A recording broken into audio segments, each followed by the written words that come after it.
Before we begin, a quick and important disclaimer. The following content is provided strictly for educational and entertainment purposes. It does not, under any circumstances, constitute legal, financial, or psychological advice.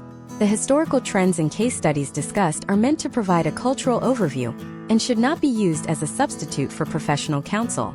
Viewers are strongly encouraged to conduct their own due diligence and consult with qualified professionals regarding their specific legal or personal situations.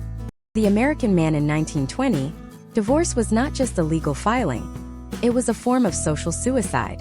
If you walked into a courtroom in that era, you weren't just fighting for your assets, you were fighting for your very soul in the eyes of a public that viewed a failed marriage as a failed man. We have been told for decades that the divorce revolution started in the 1970s with the advent of no-fault laws. But that is a historical misconception that ignores a much darker, much more complex reality.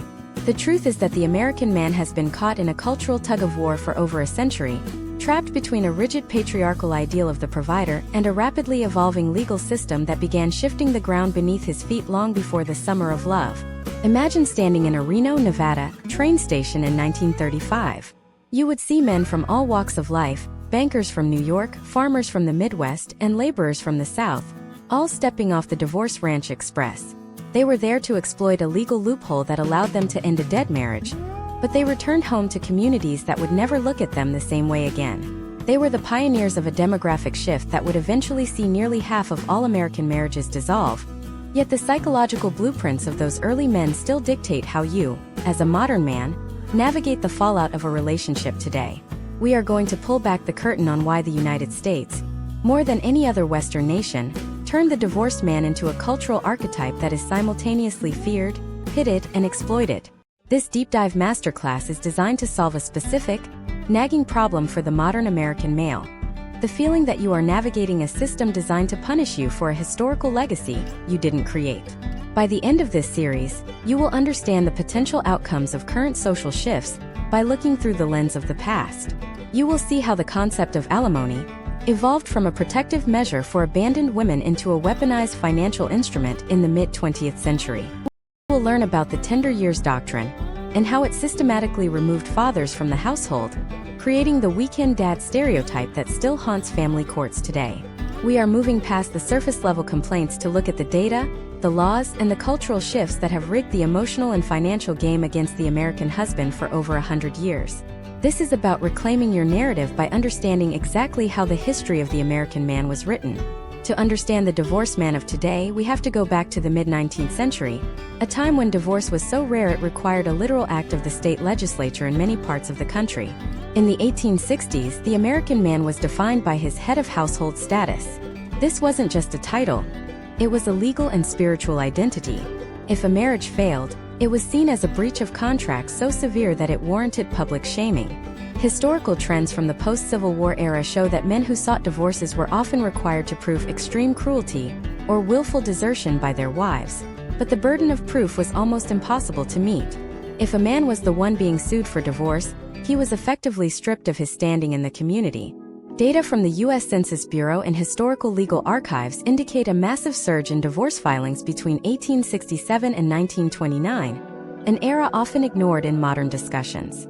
During this period, the divorce rate increased by nearly 2,000%. This wasn't because men suddenly stopped loving their wives. It was because the Industrial Revolution changed the very nature of what it meant to be a man. When men moved from farms into factories and offices, their value was no longer tied to the land they owned together as a family unit, but to the paycheck they brought home. This created the first breadwinner trap. If the marriage failed, the man's only value to the state was his income. This is where we see the early roots of the alimony system as we know it. Case studies from the early 1900s reveal alimony jails in cities like New York, where men who could not keep up with payments, often due to the economic volatility of the era, were imprisoned alongside violent criminals. This established a precedent that the divorced man was by default a debtor to the state. As we moved into the 1920s, the flapper era and the rise of the new woman created a massive cultural friction point. Men were still expected to adhere to Victorian standards of provide and protect, while the legal system began to acknowledge female autonomy. This led to a phenomenon known as the poor man's divorce. Because legal divorce was still expensive and socially ruinous, thousands of men simply vanished. They walked out the door to buy a pack of cigarettes and never came back, moving 3 states over to start new lives under new names. This created a cultural panic that led to the deadbeat dad narrative we see in contemporary media. The state's response was not to examine why these men felt the need to flee, but to tighten the financial noose. The 1930s Great Depression added another layer of complexity. When the economy collapsed, the male identity, which was tied 100% to financial provision, collapsed with it. We see a direct correlation between the unemployment rates of the 1930s and the spike in desertion cases. For the American man, if he couldn't provide, he felt he had no right to stay. This shame-based departure is a historical trend that still influences male behavior in divorce today. It set the stage for the Reno divorce colonies, where the wealthy could afford a 6-week residency to get a quickie divorce.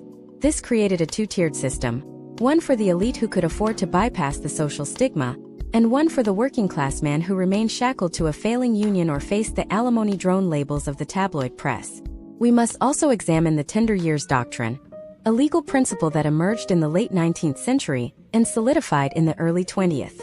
Before this, children were often considered the property of the father in the event of a split, because he was the one with the resources to raise them. However, as the cult of domesticity grew, the courts shifted to the idea that children naturally belonged with the mother. While this was framed as a victory for maternal rights, for the American man, it represented the first major historical shift, where his role was reduced from father to payer. This shift is the cornerstone of the modern custody battle. It was the moment the American man was told that his presence in the home was secondary to his paycheck. Throughout the first half of the 20th century, the divorced man became a staple of American noir films and literature, a cynical, lonely figure smoking in a dimly lit apartment. This media portrayal reinforced the idea that a man without a wife was a man without a rudder. It ignored the reality that many of these men were victims of a rigid social structure that gave them no off-ramp for a failing relationship that didn't involve total character assassination. By the time we reached the post-World War II era, the stage was set for a massive explosion. The returning veterans of the 1940s had seen the world and wanted more from life than a suburban cage. Yet the laws remained stuck in the 1800s. In the upcoming parts of this deep dive, we will explore how the 1950s nuclear family was actually a pressure cooker that led to the most significant legal changes in American history. We will look at how the 1960s counterculture and the 1970s no-fault revolution weren't just about freedom, but about a fundamental renegotiation of the male contract. We will analyze the data from the 1980s divorce boom and the 1990s fathers' rights movements to see how men began to fight back against a century of being the payer. This isn't just a history lesson. It is a roadmap to understanding the psychological and financial hurdles you face today. The American man's history with divorce is a story of transition from a master of the house to a servant of the court, and understanding that transition is the only way to navigate your own future with clarity and strength. To understand the 1950s American man, you have to look past the white picket fences and the polished chrome of the suburban dream. This era is often romanticized as the pinnacle of domestic stability, but for the American husband, it was a high-stakes performance where the cost of failure was absolute social and financial erasure. Imagine if you are Michael, a young executive in 1955. You have a house in a developing suburb, 2 children, and a wife who manages the domestic sphere. On the surface, you are the archetype of success. But beneath that surface, the legal system has created a cage with no visible exit. In the mid-1950s, divorce was not a choice. It was a combat maneuver.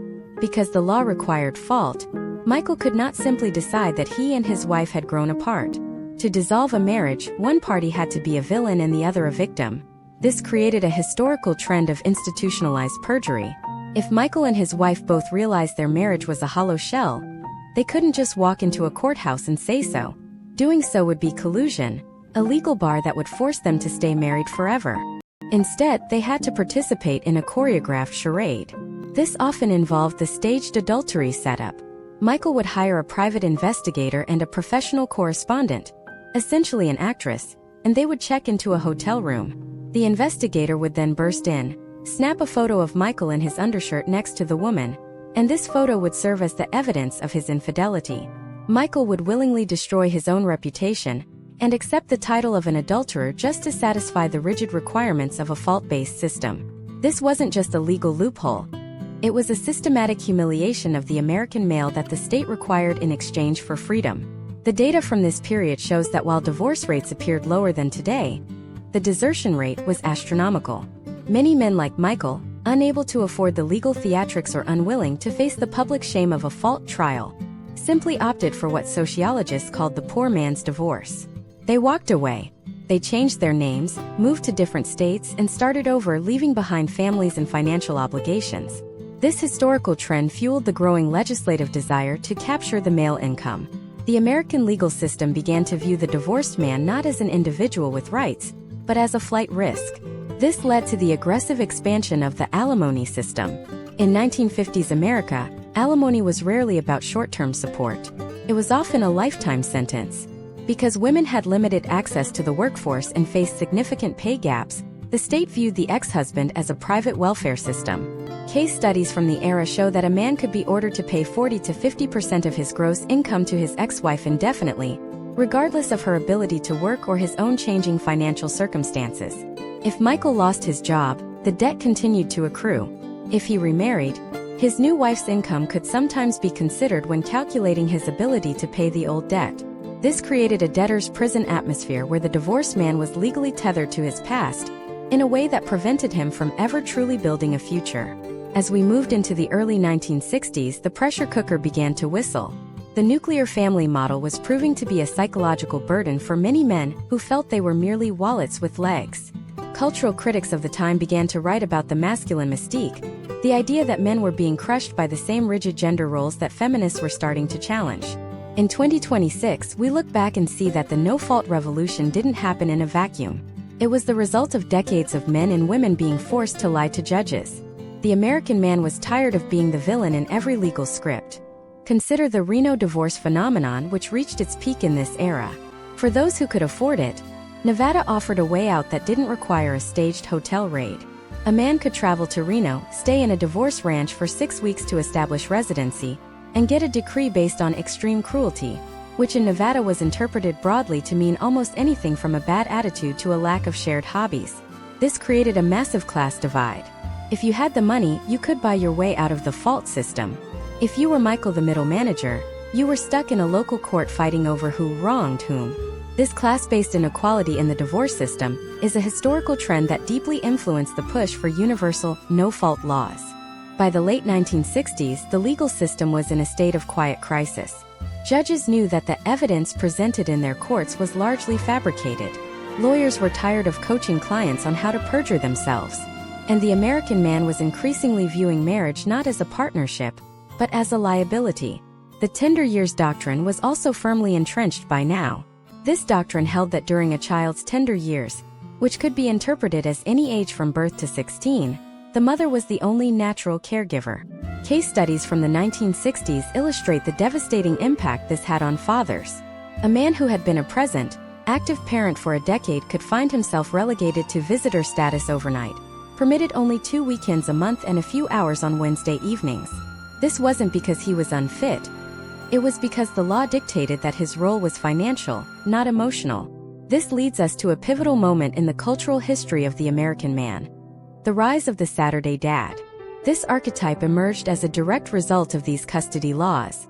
Imagine the psychological toll on a generation of men who were told they were essential to the household until the moment of divorce, at which point they became non-custodial parents. They were expected to pay but not to parent. They were expected to be present in the bank account, but absent from the dinner table. This created a profound sense of alienation that would eventually boil over into the civil rights movements of the 1970s. The financial data from the pre-1970 era is telling. Men who were divorced under fault laws were significantly more likely to experience a total collapse in their standard of living compared to men today. The lack of standardized child support guidelines meant that a judge could effectively garnish whatever amount they felt was moral. If a judge felt Michael was a bad man because he had an affair, the financial penalty was disguised as alimony. Divorce was used as a tool of moral regulation, and the American man was the primary target of that regulation. As we stand on the precipice of the 1970s no-fault explosion, the American man is at a breaking point. He has been forced to lie to the state, stripped of his parental identity, and treated as a perpetual debtor. He is looking for an exit, and the legal system is about to give him one, but it's an exit that comes with a whole new set of traps. In the next part, we are going to dive into the 1970s, the era where the no-fault revolution promised liberation for men, but instead gave birth to the divorce industry, as we know it today. We will look at how the shift from who is at fault to who has the money changed the game forever, and why the very laws designed to set men free ended up creating a multi-billion-dollar machine that feeds on male assets. But there is a darker side to the 1970s that no one talks about, the moment when child support stopped being about the children and started being about state funding. You won't want to miss how the government turned the American father into a revenue stream for the federal budget. The year was 1970, and a seismic shift occurred in California that would ripple across the entire United States, fundamentally altering the male experience in the family court system. Governor Ronald Reagan signed the Family Law Act of 1969, which officially introduced no-fault divorce to the American public. Reagan, who had gone through a traditional fault-based divorce himself years earlier, believed this would bring civility to the process. Decades later, he would privately tell his son that signing that bill was one of the greatest mistakes of his political career. For the American man, this was the moment the legal ground turned to quicksand. Before this, a man could potentially block a divorce or use his wife's lack of grounds as a bargaining chip to keep his assets or his children. Suddenly, his consent was no longer required for the destruction of his household. The law shifted from asking, "Why is this happening?" to asking, "What do you own?"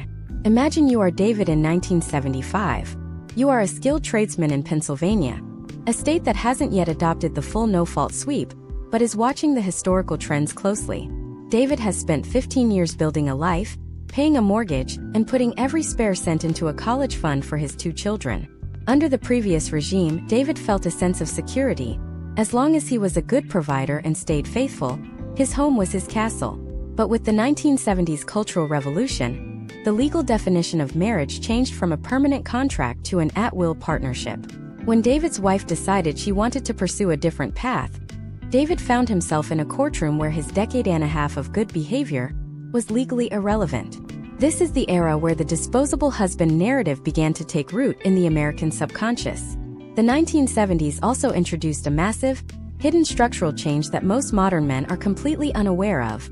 Title 4D of the Social Security Act, passed in 1975. This is the deep state of the divorce world. To understand the current year 2026 landscape of child support, you must understand this 1975 pivot. The federal government was concerned about the rising cost of welfare for single mothers. To offset these costs, they created a system that mandated every state establish an agency to collect child support from absent parents. However, there was a catch that turned the system into a revenue machine. The federal government began offering incentive payments to state governments for every dollar they collected. This created a historical trend where state governments had a direct financial interest in high child support orders. For every dollar extracted from a man like David, the state government received a kickback from the federal treasury to cover administrative costs. Case studies from the late 1970s show that this led to the creation of massive state bureaucracies that prioritized collection over visitation. If David wanted to see his children, that was a civil matter he had to hire a private lawyer for. But if David missed a payment, the state, backed by federal funds, would hunt him down with the efficiency of a high-stakes debt collector. The American father was no longer just a parent, he was transformed into a federal revenue stream.